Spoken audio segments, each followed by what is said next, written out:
Hello, friends. Welcome. I'm Tara from Quantum Sunrise, and I'm going to speak with you today about some of the energies and fixed star influences that we're feeling in these days that are post-annular eclipse after the Libra annular eclipse we just experienced on the 2nd of October. Of course, we have an awful lot happening in the world. Energies are very active, and there's a lot to trigger us all, no matter what our particular triggers may be. There's a lot happening in the world. So I wanted to draw attention to some important influences that are impacting us now, and in the hopes that this may serve you, better inform you as we continue moving forward, as this eclipse energy is going to affect us for the remainder of this year. This was very potent.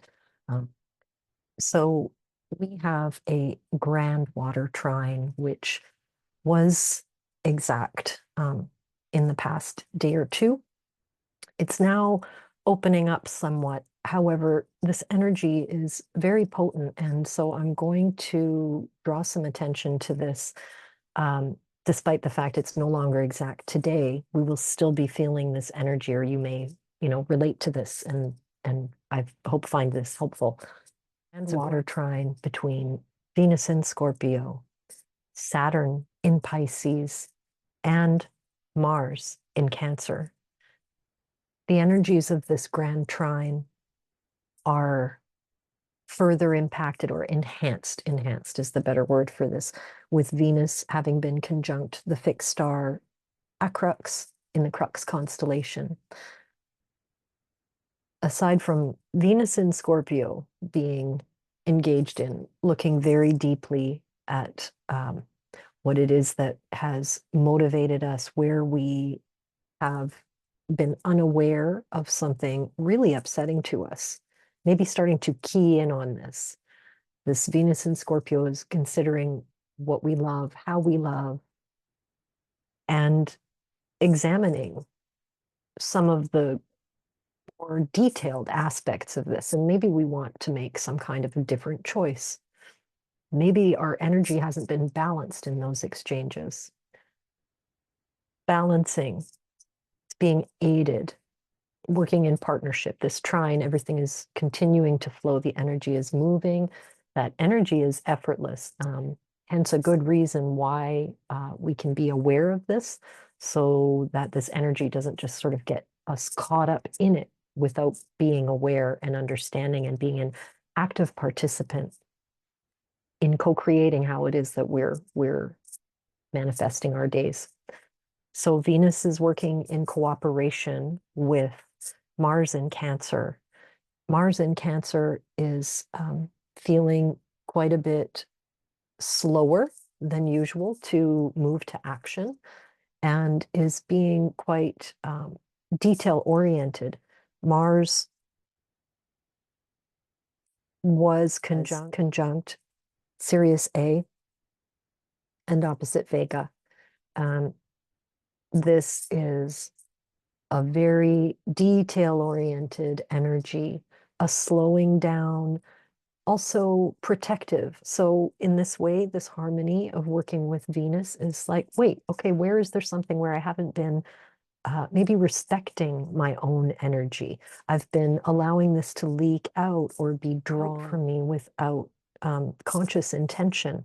Maybe there's something we need to protect. This is Cancer crab energy. Where are we moving back into our shell, or are we ready to move beyond it? We have hidden in that shell for long enough, and Venus is calling Mars to draw out some kind of energy from us to move forward. Now we have also Saturn. Saturn is the third part of this trine, and I would say really sort of a hinging point in this. Saturn, responsible for structure, order, rules, is in Pisces, a sign where it is not his most comfortable.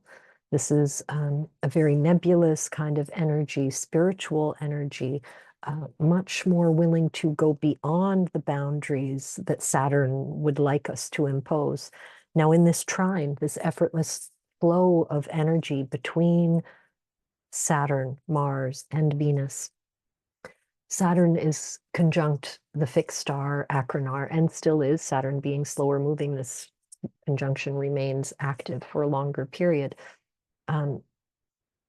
Acrinar is bringing an aspect of shadow work, shadow hunting into this equation.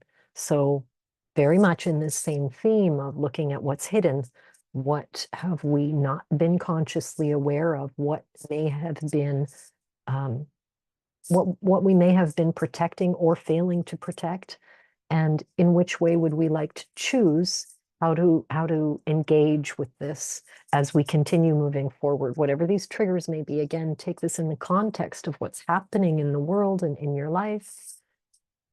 Is there something that you may feel like to change, something you're ready to change in order to maintain a healthy flow of energy in your own self, in your own life? And then, of course, in exchange, when our own energy flow is healthy, we're better able to engage with others, right, in a much more healthy way, in a helpful way, if this is what we're attempting to achieve, or in a way to preserve, protect, and heal our own energy, if this is where you're moving through in your life. Acrinar, this fixed star, has the energy and frequency of the elementals, the fairy realm, and also an ability to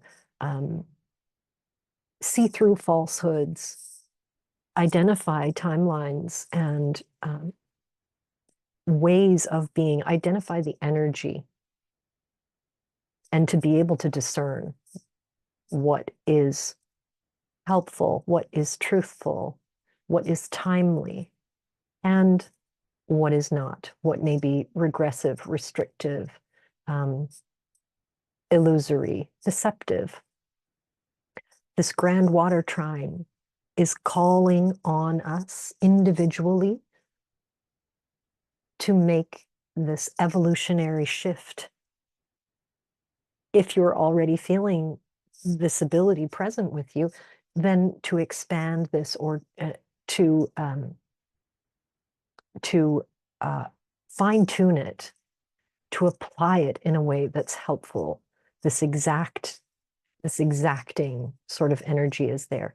Now, I will mention that Mercury has been conjunct the sun. Is just, obviously Mercury moves quite quickly, was conjunct the sun in the last day or two, and is now moving beyond that. But Mercury is in a square to Mars.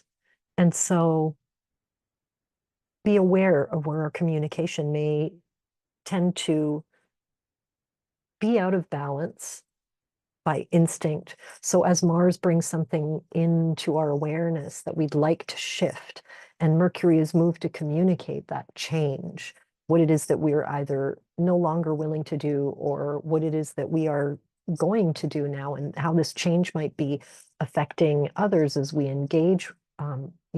When we move forward and make changes, how does that change affect others in our lives and our relationship with others?